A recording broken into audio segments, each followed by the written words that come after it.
নমস্কার বন্ধুরা, কেমন আছেন সবাই? গল্প যেখানে সত্যি চ্যানেলের আরও একটি নতুন গল্প, বলা ভালো আগের দিনের গল্পের সাথে তাল মিলিয়ে সেই গল্পেরই পরের দিকের গল্প নিয়ে আসছি আজকে, অর্থাৎ অসিত সেনের দ্বিতীয় পর্ব। ছবি তৈরি করার স্বপ্ন তখনও বাস্তব রূপ নেয়নি। হঠাৎই নওগাঁয়ে বাবার এক মক্কেলের সঙ্গে যোগাযোগের ফলে সেই সুযোগ এসে যায়। রেখা ও অসিত দুজনেই ঝাঁপিয়ে পড়েন ছবি তৈরির কাজে। 1948 সালে কলকাতায় বসে অসিত সেন তার জীবনের প্রথম কাহিনীচিত্রটি তৈরি করেন অহমীয়া ভাষায়। ছবির নাম বিপ্লবী। একজন সন্ত্রাসবাদী যুবকের ভারতের স্বাধীনতার জন্য জীবন উৎসর্গের কাহিনী। ছবিতে অভিনয় করেছিলেন অনুপমা ভট্টাচার্য, চন্দ্র ফুকন, রানী নাথ, জগৎ বেজবড়ুয়া। শোনা যায় তৈরি হওয়ার পরে প্রযোজনা সংস্থা নিজের মতো করে ছবিতে কিছু অদল-বদল ঘটান। তাতে অসিত অসন্তুষ্ট হয়ে ছবিটির সঙ্গে সম্পর্কচ্ছেদ করেন। অসিত সেন যে একদিন ভারত বিখ্যাত চলচ্চিত্র পরিচালক হবেন সেই ভবিষ্যৎবাণী করেছিলেন রেখা। বিয়ের পরের বছরই সন্তানের জন্ম দিতে গিয়ে মৃত্যু হয় তার, 6 এপ্রিল 1949 সালে। দিনটি পুত্র পার্থর জন্মদিন এবং দুর্ভাগ্য অসিতের সাফল্যের দিনগুলিতে রেখা তার পাশে থাকতে পারেননি। তার স্মৃতিকথায় পাওয়া যায়, খুব অল্প সময় স্ত্রী আমার সংসারে এসেছিলেন, কিন্তু যতটুকু সময় ছিলেন ভালোবাসায়, মমতায়, স্নেহে ও সাহচর্যে ভরিয়ে রেখেছিলেন আমাদের সংসার। তার চলে যাওয়াটা আকস্মিক বলেই বোধহয় স্মৃতি থেকে মুছতে পারেননি কখনো। স্ত্রী বিয়োগের ব্যথা সারা জীবন বয়ে বেরিয়েছেন। জীবনের চরম সাফল্যের দিনে বারবার ফিরে এসেছে রেখার স্মৃতি, আর তাই হয়তো তার সব ছবিতেই বিরহ ব্যথার আবহ এত স্পষ্ট। নিজের জীবনকে নতুন করে গড়ে তুলতে একাই চেষ্টা করতে হয়েছিল তাকে। তার শিল্প মন্দির ইতিমধ্যে বন্ধ হয়ে গিয়েছিল। কাজের সন্ধানে ঘুরতেন বিভিন্ন বিজ্ঞাপনের অফিসে, এবং সেই সূত্রেই ডিজে কিমারের অফিসে আলাপ হয়েছিল কিংবদন্তি সমস্ত শিল্পীদের সাথে, এবং তাদের সঙ্গে বন্ধুত্বও গড়ে উঠেছিল। শিক্ষানবিশিও চলত একই সঙ্গে। এভারেস্ট স্টুডিওয় বসে কাজের ফাঁকে ফাঁকে অসিত চলাচলের চিত্রনাট্য লিখতেন। সেই চিত্রনাট্য প্রথমে তিনি কাকে শুনিয়েছিলেন জানেন? সুচিত্রা সেনকে। তিনি রাজি হলেও যে পারিশ্রমিক চান তা দেওয়ার সামর্থ্য ছিল না তার। বন্ধু নির্মল কুমার সেই স্টুডিওয় আড্ডায় এলেও তাকেও শোনাতেন সেই চিত্রনাট্য, এবং নির্মল কুমারই এই চিত্রনাট্যের খবর দেন অরুন্ধতী দেবীকে। চিত্রনাট্য শুনে অরুন্ধতী দেবী ছবিতে অভিনয় করতে আগ্রহী হন। অরুন্ধতী ও অসিতের যৌথ চেষ্টায় তৈরি হয় চলাচল। 1956 সালে মুক্তি পেয়ে চলাচল বক্স অফিসে বেশ অভূতপূর্ব একটি সাফল্য পায়। তারপর অসিত অরুন্ধতী জুটি 1957 সালে তৈরি করেন তাদের কালজয়ী দ্বিতীয় ছবি পঞ্চতপা। এমনই এক সময়ে অসিত সেনের সঙ্গে দেখা হয় বিমল রায়ের। তিনি তখন মুম্বাইতে ছবি করছেন। রাজ কাপুরকে ডেকে পঞ্চতফা দেখিয়েছিলেন বিমল রায়। অসিত সেনের নাম ছড়িয়ে পড়েছিল মুম্বাই চলচ্চিত্র মহলে। প্রযোজক এল.ভি. লক্ষ্মণ মুম্বাইয়ে এসে ছবি করার প্রস্তাব দেন অসিত সেনকে, যদিও অসিত সেন বিশেষ আগ্রহ দেখাননি। যখন তিনি তার তৃতীয় ছবি জীবন তৃষ্ণার জন্য প্রস্তুত হচ্ছিলেন, এই ছবিরও নায়িকার ভূমিকায় অভিনয় করার কথা ছিল অরুন্ধতী দেবীর। ছবির গান রেকর্ড করার জন্য সুরকার ভূপেন হাজারিকাকে নিয়ে অসিত মুম্বাই যান। সেই প্রথম তার মুম্বাই যাওয়া। অজানা এক শহরে অনেক ছোটাছুটি ও বিড়ম্বনার পরে যখন গান রেকর্ডিং শেষ হলো, কলকাতা থেকে প্রযোজক খবর দিলেন কাউকে কিছু না জানিয়ে অরুন্ধতী দেবী বার্লিন চলচ্চিত্র উৎসবে যোগ দিতে পাড়ি দিয়েছেন তপন সিংহের সঙ্গে। সে বছর 1957 সালে সপ্তম বার্লিন চলচ্চিত্র উৎসবে তপন সিংহের কাবুলিওয়ালা নির্বাচিত হয়ে পুরস্কার পায়। অসিত সেনের মাথায় তখন বাজ পড়ে। অরুন্ধতীর এহেন আচরণ তাকে দুঃখ দিয়েছিল, এবং শুটিংয়ের সব ব্যবস্থা হয়ে গিয়েছে। সেই অবস্থায় দরকার হলো একজন বিকল্প নায়িকার। তিনি সোজা পৌঁছে গেলেন সুচিত্রা সেনের বাড়ি। অনেক কথাবার্তার পরে সুচিত্রা এবং উত্তম কুমারকে নিয়ে শুরু হলো জীবন তৃষ্ণার কাজ। আর অসিত পেয়ে গেলেন সারা জীবনের জন্য এক অকৃত্রিম বন্ধুকে। অসিত জানিয়েছেন এই ছবির কাজ করতে করতেই দ্বীপ চেলে যাই এর ভাবনা তার মাথায় আসে। 1957 সালে জোনাকির আলো নামে আরও একটি ছবি করেছিলেন অসিত সেন। অভিনয় করেছিলেন পাহাড়ি সান্যাল, অনুভা গুপ্ত, তুলসী চক্রবর্তী প্রমুখ অভিনেতা অভিনেত্রীরা। ছবির কাহিনী লিখেছিলেন সত্য বন্দ্যোপাধ্যায়। অসিত সেনের কথায় জেনে শুনে সেই প্রথম আমার আর্ট ফিল্ম করা। এই ছবির উদ্যোগকর্তা ছিলেন সত্য বন্দ্যোপাধ্যায়। তিনি তখন বামপন্থী গণনাট্য সংঘের কর্মী। সন্ধে হলেই কলকাতার রাস্তায় রাস্তায় যারা গ্যাসের আলো জ্বালাতেন তাদেরই একজনকে নিয়ে গল্প। বাণিজ্যিক ছবির জগতের সফল পরিচালক অসিত বলেছিলেন সত্যবাবুকে, একটা ভালো ছবি করে দেব ঠিকই, কিন্তু ছবিটা কতটা পপুলার হবে বা সাকসেসফুল হবে সেটা নিয়ে আমার সন্দেহ আছে। তবে তার এও মনে হয়েছিল অন্তত 100 বছর এগিয়ে ছবি বানাচ্ছি। সমালোচকরা প্রশংসা করেছিলেন, কিন্তু দর্শক নেননি। এরপর দ্বীপ জেলে যায়। এই ছবিতে পরিচালকের মুনশিয়ানার চূড়ান্ত প্রকাশ ঘটেছিল বললে অত্যুক্তি হবে না। অসিত সেন দাবি করেছেন, আমি বলছি না যে আমি খুব বড় ডিরেক্টর, কিন্তু একথা বলবো যে সুচিত্রা সেনকে যথেষ্ট এক্সপ্লয়েট করেননি অন্য নির্দেশকরা। দ্বীপ জেলে যাই আজ ইতিহাস। সুচিত্রা সেনের কেরিয়ারের মোড় ঘোরানো ছবি।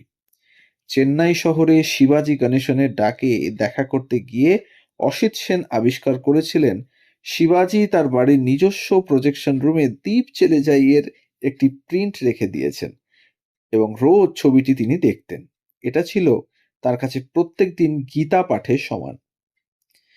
দ্বীপ চেলে যাই এর পরে স্বরলিপি ছবিতে হাত দেন অসিত সেন। সেই ছবির একটি দৃশ্যের শুটিং করতে সৌমিত্র চট্টোপাধ্যায় ও সুপ্রিয়া দেবীকে নিয়ে তাকে যেতে হয়েছিল মুম্বাই। কলকাতা থেকে আসা পরিচালকের দিকে সাহায্যের হাত বাড়িয়ে দিয়েছিলেন বিমল রায়।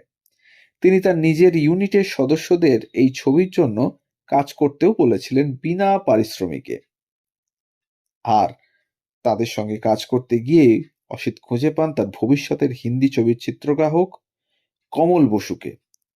1961-62 এই দুবছরের স্বরলিপি, স্বয়ংভরা এবং আগুন, তৃষ্ণা এই 4টি ছবি তৈরি করেন অসিত সেন।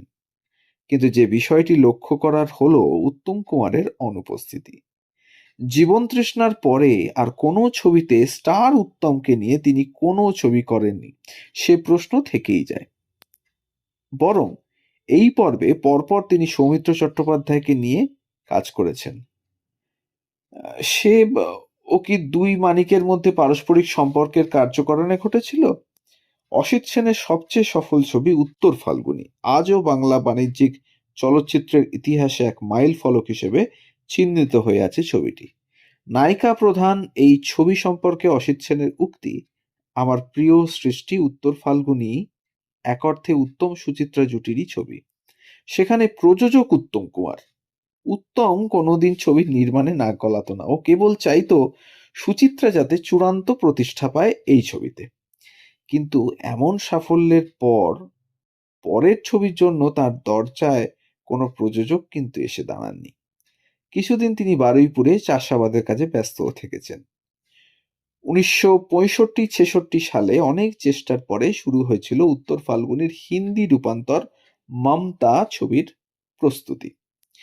প্রসঙ্গত, পরবর্তীকালে হিন্দি ছবির দুনিয়ায় কাজ করতে গিয়ে অসিত সেনকে বারবার তার বাংলা ছবিরই হিন্দি সংস্করণ বানাতে হয়েছে।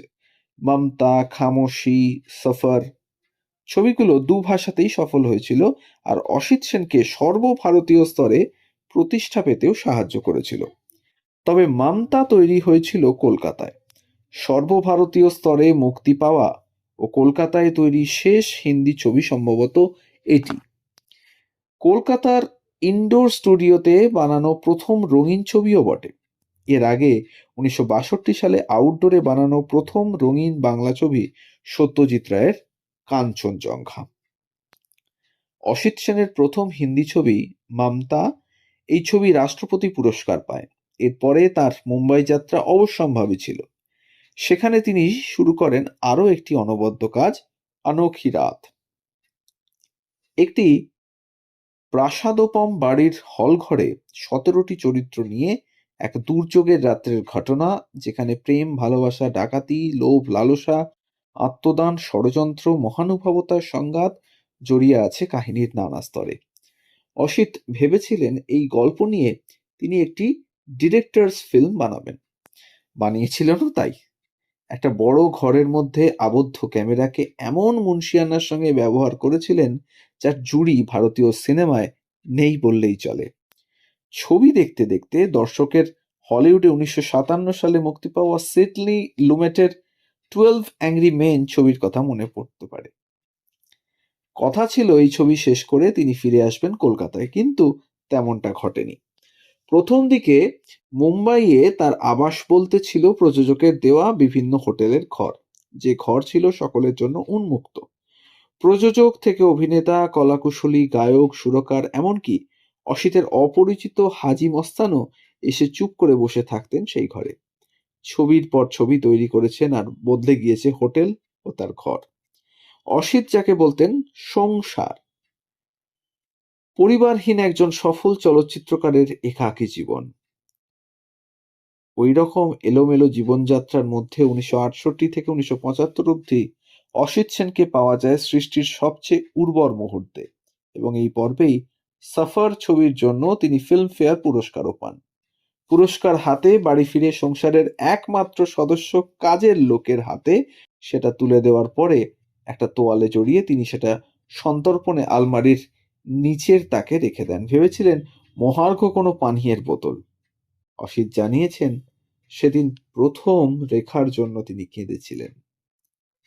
ওই একবারই তিনি নিজেকে হাত ধরে রাখতে পারেননি। ভারতীয় সিনেমাকে অসিত সেন দিয়েছেন অবিস্মরণীয় কিছু গান। কিভাবে তিনি সেই সব গান তৈরি করিয়ে নিতেন সুরকারদের দিয়ে, তা শুনলেও অবাক হতে হয়। ১৯৬৮ সালের আনোখি রাত থেকে ১৯৮৩ সালের মেহেন্দি, মোট ১১টি ছবির অসমাপ্ত ছবি তেরি আরজু বাদে, এর মধ্যে আনাড়ি অবধি যে অসিত সেন, তার থেকে বৈরাগ ছবিতে অসিত সেন একদমই অন্য মানুষ। বৈরাগ ছবিটি যেন তার নেমেসিস। বাণিজ্যিক সিনেমার অন্দরমহলের নানা জটিলতা, সংঘাত তাকে সামলাতে হয়েছিল আজীবন। তবুও তিনি সফল হয়েছেন, কিন্তু বৈরাগ ছবিতে এসে তিনি যেন ক্লান্ত, অবসন্ন।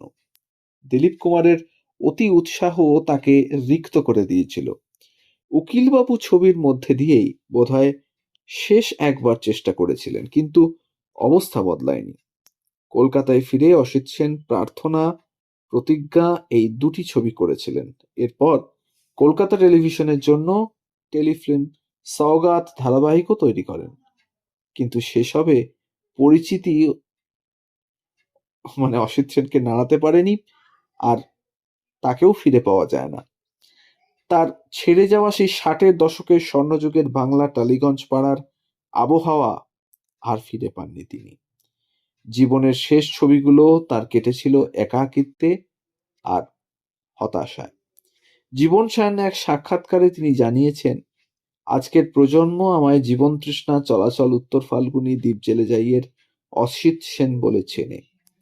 অথচ আমার সত্যিকারের ভালো ছবি হলো জোনাকির আলো, স্বয়ংভরা, স্বরলিপি, পঞ্চতপা। আজ প্রিন্টই নেই একটারও। এক চলচ্চিত্রকারের হতাশাকে বুঝতে অসুবিধে হয় না এই কথাগুলোর মাধ্যমে। ২০০১ সালের ২৫শে আগস্ট লিভারের ক্যান্সারে বাংলা চলচ্চিত্রের আর এক মানিক অসিত সেন চলে যান আমাদের ছেড়ে। তো এই ছিল অসিত সেনের ছোট্ট একটি জীবনীমূলক উপস্থাপনা। দুটি পর্বে আমরা প্রকাশ করলাম আপনাদের সামনে। আগের দিন ছিল প্রথম পর্ব, আজ রইল দ্বিতীয় পর্ব, অসিত সেনকে নিয়ে প্রতিবেদন। আমাদের প্রতিবেদন, আমাদের ইনফরমেশন যদি ভালো লাগে তাহলে অবশ্যই আমাদের চ্যানেলটিকে সাবস্ক্রাইব করে একটু পাশে থাকবেন। বেল আইকনটিকে প্রেস করতে ভুলবেন না, যাতে পরবর্তী গল্প খুব তাড়াতাড়ি আপনাদের কাছে পৌঁছে যায় তার জন্য। আর ভালো লাগলে লাইক, কমেন্ট আর একটু শেয়ার করে দেবেন যাতে আমরা পৌঁছে যেতে পারি আরো অনেক মানুষের কাছে। তাহলে সবাই ভালো থাকুন আর শুনতে থাকুন গল্প যেখানে সত্যি। আমরা থাকছি প্রতিদিন ঠিক সকাল ৯টা থেকে ৯টা ৩০ মিনিটে। ধন্যবাদ।